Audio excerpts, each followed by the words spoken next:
computer. And welcome everyone.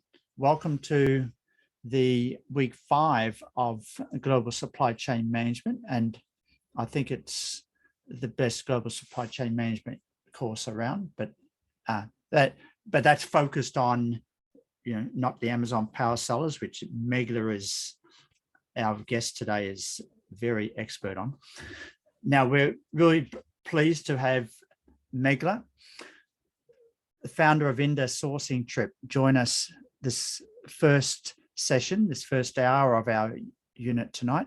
Megla has been working with Asia's sourcing industry for close to 20 years, have visited hundreds of factories, so we have something in common, and tens of trade shows. I would say lots and lots of trade shows, Megla, in India and China, has a really deep understanding of manufacturing and sourcing processes. I first met Megla many, many years ago in the Global Sources trade show held in Hong Kong. And Megla used to be, you were working for Global Sources directly. That's right, yeah, for 20 years. Wow, which is amazing. And so you're passionate about helping Amazon and e-commerce sellers source, and that's really interesting because the students just completed an RFQ, Megla. That is, they had to get an RFQ for a product for a minimum 50 units of a 8-inch tablet from a supplier, most likely in China, and then they had to verify that it was the real supplier. So they've gone through that process, and so it's really nice that you're going to talk about something similar with respect to India, maybe not tablets, but the type of products you can source from India, and filling in from time to time different comparisons with China. Now, just finishing off the bio of Megla, been interviewed on numerous podcasts and webinars.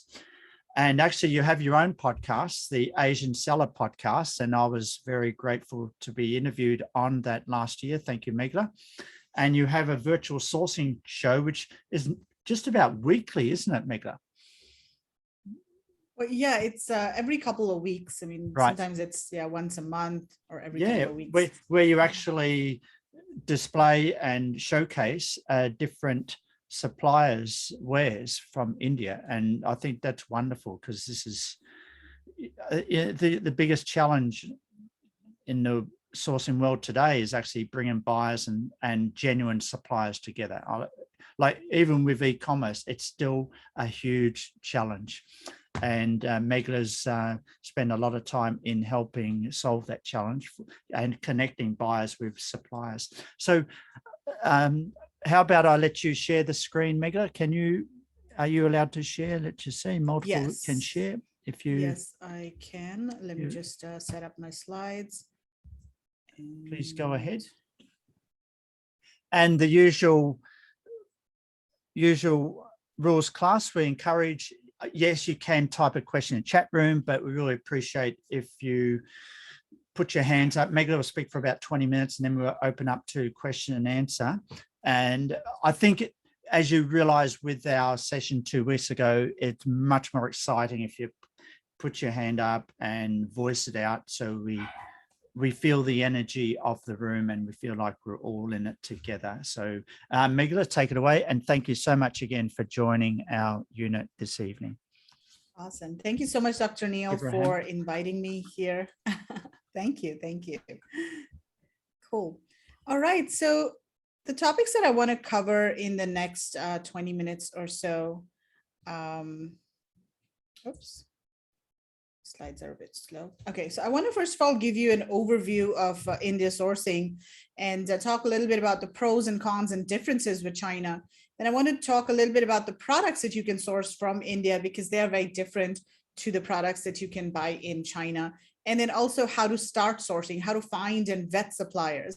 And I'll talk about India Sourcing Network, which is basically a new platform that I have recently launched to help importers find suppliers in India. So Dr. Neil has already given a bio, so I won't talk about this, but I just mentioned that I'm the co-founder of India Sourcing Network. This is a new platform that I've just launched in July, in fact, that's really focused on sourcing from India. Okay, so the first topic is India sourcing overview. So let's talk a little bit about what are some of the benefits of sourcing from India as compared to China. So first of all, what you'll find is that India has a lot of different, very unique products that allows retailers and brands to differentiate themselves from other products that are sourced from China, for example. So China, of course, produces all products, right? I mean, it's in China, it's not a matter of if the product is produced, it's a matter of how much is it for. So, but India is sort of different.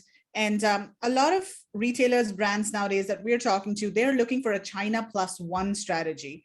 They want to, of course, source from China because, you know, there's supply chain stability and there's so many products available, but they also don't want to put all their eggs in one basket. So that's one reason why people are looking for alternative sourcing destinations. And India is one of the strongest competitors to China, primarily because of, you know, they've got good infrastructure. They're already manufacturing a lot of different types of products, and there's a huge labor pool, and the labor is relatively cheap as of now, and especially compared to China, labor costs are currently lower in India. So in terms of the products, you know, that you find that there are a lot of handcrafted products that are being exported from India. That's a huge products category. There are different types of home decor gift items that are made from natural materials like wood, metal, ceramic, glass. And these are products that are produced by skilled artisans that have learned these skills over generations. The skills have been transferred from, you know, one generation to another. So even though these are, you know, handmade products, they are still produced at a mass scale. They're commercialized for exports and also for use in the domestic market. So that's one differentiator that you'll find in India. You won't find all of these handcrafted, unique products in China. Low MOQs. For a lot of the products, I find that India suppliers are more flexible in terms of the MOQs, whereas in China, the MOQs will start at around, you know, 1,000 pieces and above. And they're even higher for, let's say, garments or apparel. But in India, suppliers are a little bit more flexible. And as you build a good relationship with them, over time, they're even more flexible with MOQs and payment terms, etc. Ease of communication. Now, most of the suppliers or export-focused suppliers in India communicate very well in English. They are very familiar with overseas markets and design requirements, quality requirements of overseas markets.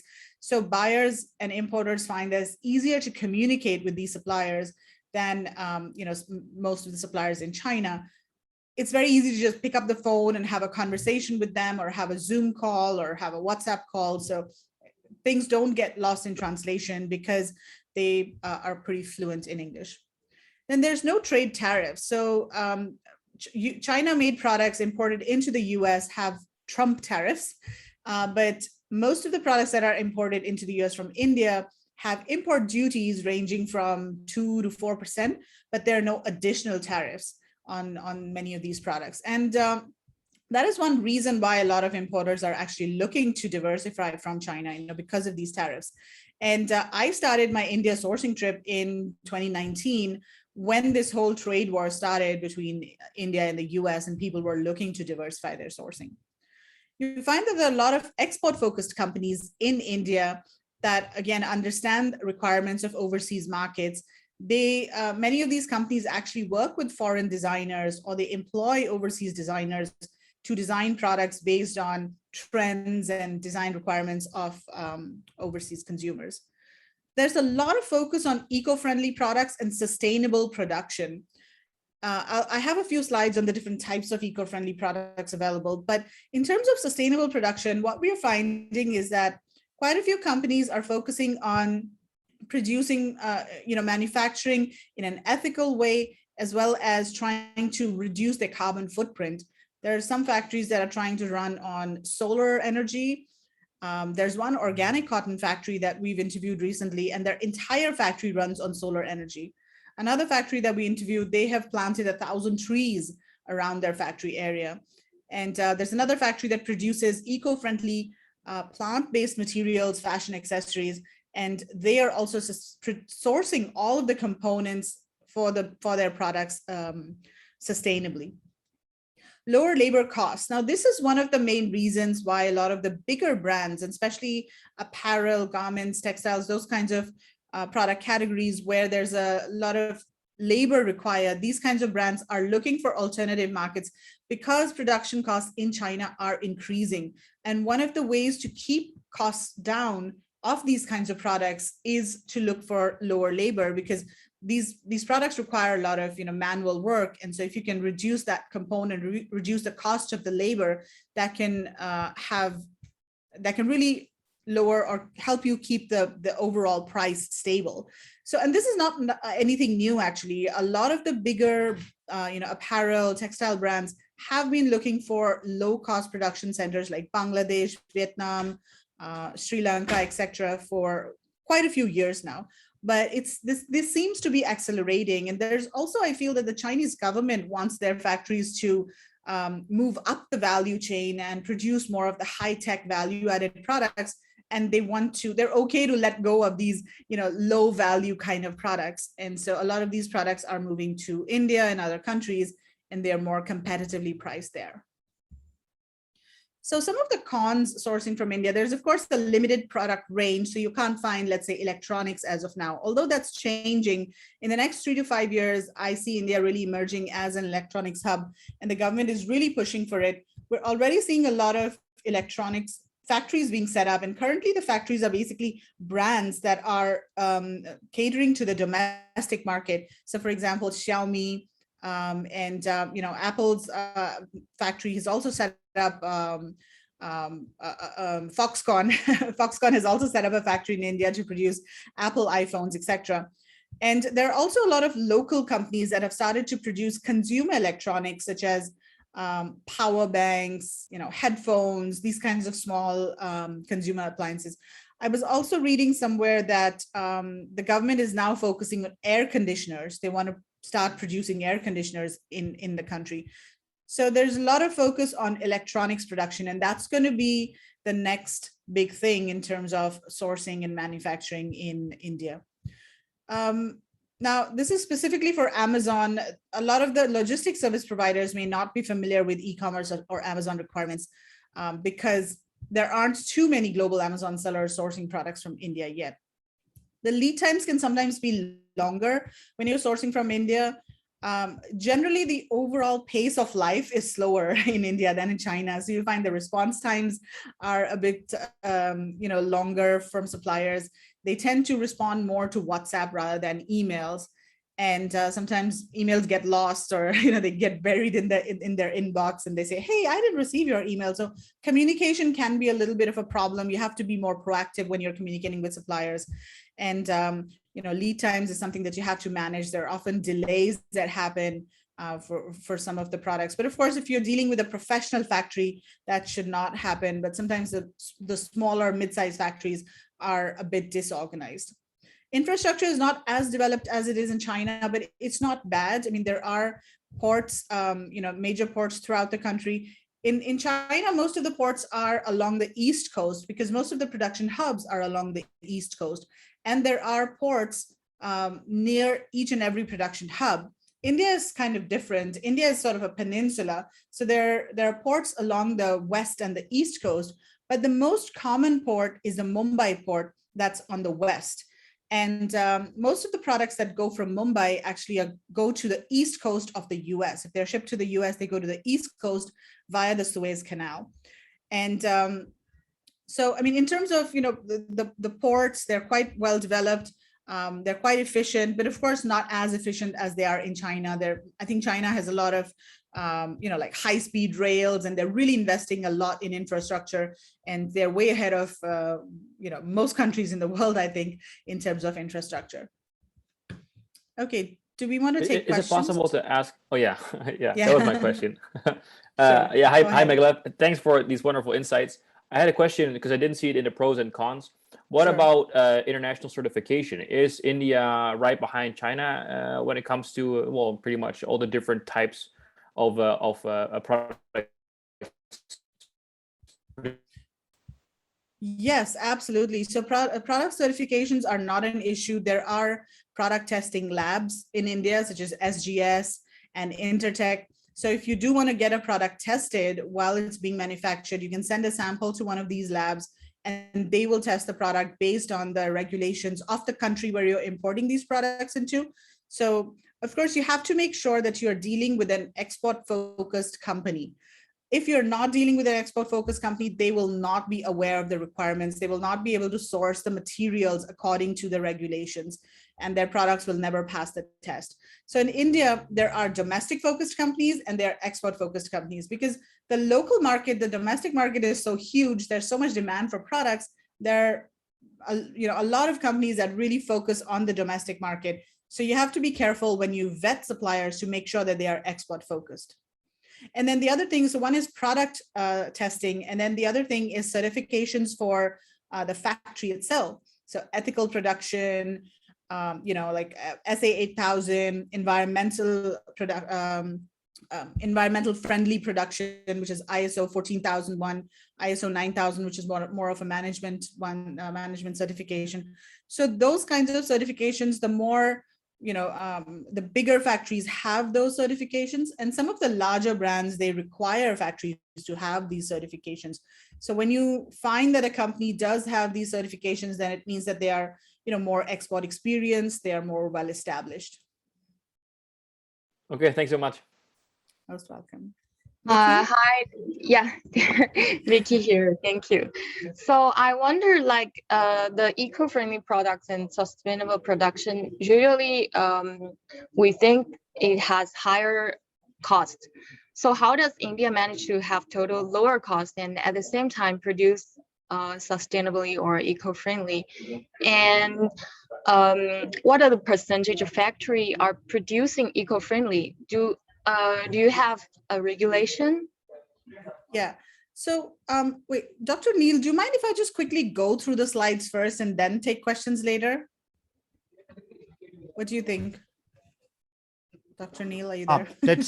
Let's do that. Let's hold Yeah. off the questions and let you go through the products. And yeah, I'm looking forward to the questions too. So yes, me too. But let me just go over these slides. Keep your questions safe, guys. All right. Thanks, Meghna. Thank you. Okay, cool. Thank you. Okay, so in terms of the product categories that India produces, there are a lot of home decor and gift products. So mostly these are made from natural materials such as metal, wood, ceramic, jute, cotton, glass, etc. There's a lot of kitchen and tableware items such as wooden bowls and plates and spoons, cutlery, etc. Furniture is a huge category as well, but you won't find the cheap IKEA type furniture. That's better sourced in China. In India, it's more of the real wood furniture. There's also metal furniture that's quite popular. Furnishings is a huge product category, such as cushion covers, rugs, bedspreads, wall hangings, macrame stuff.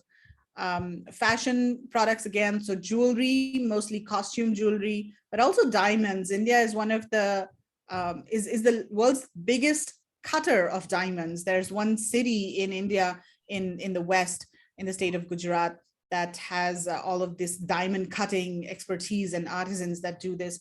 So in case anyone wants to source diamonds. Accessories such as bags, belts, hats, caps, socks, a lot of those kinds of interesting products. And then footwear, mostly leather footwear, men's formal shoes, industrial footwear, sandals, sportswear, textiles and apparel. So this is one of India's biggest export categories. And India is in fact really good with cotton, specifically organic cotton. And India is in fact the world's largest producer of cotton. It accounts for almost 26% of cotton production globally, even ahead of the US and China. And so if you are looking for anything that's made of cotton, India is very competitively priced. Then denim, silk, wool, again, more of the natural materials. There are also polyester fabrics being produced in India, but there are fewer. And a lot of the value-added fabrics or functional fabrics, they are sort of coming from China. They are imported from China. Organic cotton is a huge product category. There are a lot of companies that are producing things like bed sheets, baby wear, other types of furnishings. Leather is another huge category. So there's different types of leather that are used for making bags, belts, and then there's also garments, really high quality, high-end garments that are exported to top brands in Europe. And then there's also equestrian leather, because that's sort of a harder leather that's needed for those kinds of products. eco-friendly products. I'll go over some of the key products, but a lot of the eco-friendly products are basically, made from natural materials that are biodegradable. So for example, jute, it's a very biodegradable material. It's quite cheap and it's abundantly available in India. Hemp is another material that is kind of becoming a bit popular in India nowadays, but it's mostly jute. Food items, again, India is a very big exporter of different types of foods. So there's spices and herbs, tea, coffee, all of these different things. A lot of importers and brands are also nowadays blending tea with different kinds of spices and importing these into their countries. So just some examples of the different types of products that are available. Handloom is a big category from India, and this is also one of India's specialties.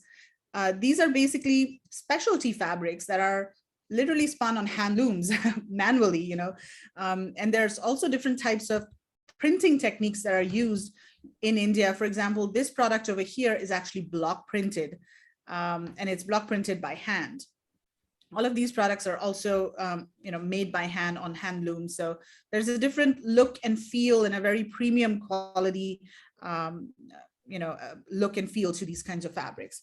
Some of the eco-friendly products that I see becoming quite popular and that are very interesting is that fashion products that are made from sustainable materials such as cork leather, cactus leather, materials made from pineapple fibers.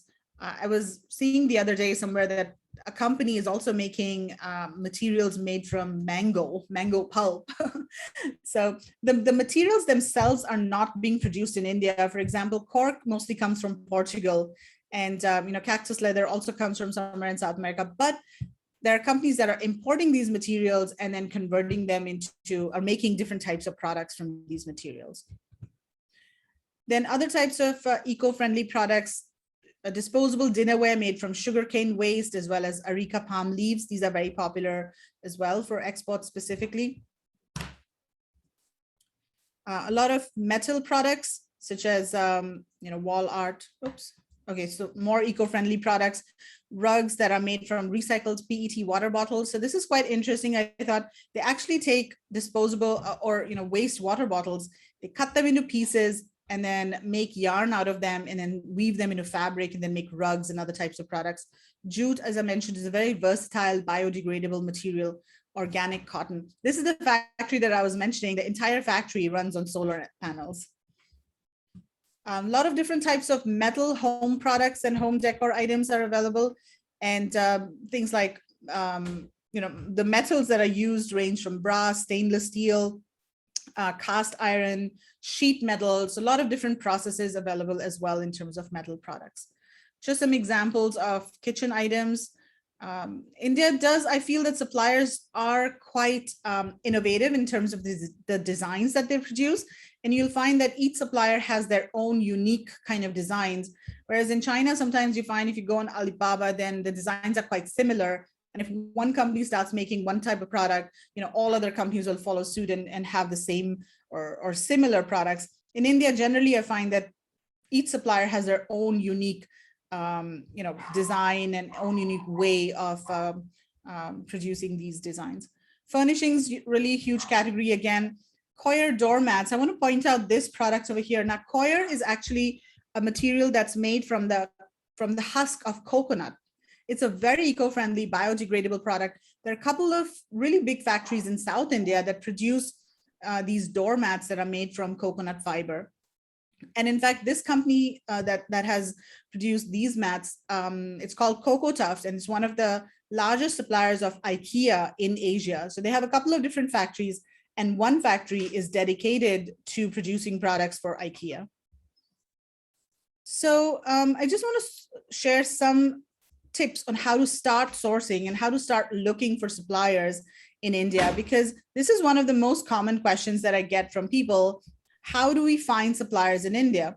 Because, for China, there's Alibaba and all of these other different kind of websites, but how do we start finding suppliers in India? So the first thing that you can do is actually Google suppliers, because Google is not blocked in China. And so a lot of the exporters' websites are indexed on Google. When you do Google, then just make sure that you are you're going to the actual company's websites, because generally you'll have all of the supplier directories appear on the top pages of the search results. So you might have to dig a little bit deeper to find actual suppliers' websites. The websites might not be updated. Indian suppliers are really bad at keeping their websites updated. They don't like to post their latest products on the website publicly. What you can do is contact them and then ask them for their latest catalog. Then you can also search for suppliers on export directories such as Alibaba and Global Sources. Now, these two directories are the main export-focused directories out there. And while most of the companies on these directories are from China, there are companies from other countries as well, such as India and Vietnam, Indonesia as well. In fact, both of these companies have offices in India, and they're very actively recruiting suppliers for their websites. IndiaMart is another company or another supplier directory that will often come up in search results. But if you're looking for exporting products out of India, I would avoid IndiaMart because there are a lot of domestic focused companies on IndiaMart. India Sourcing Network is the platform that I have launched recently, indiasourcing.net. And I'll talk a little bit about that on the next slide. Export promotion councils, these are government organizations, and they are tasked with basically increasing exports in certain industries.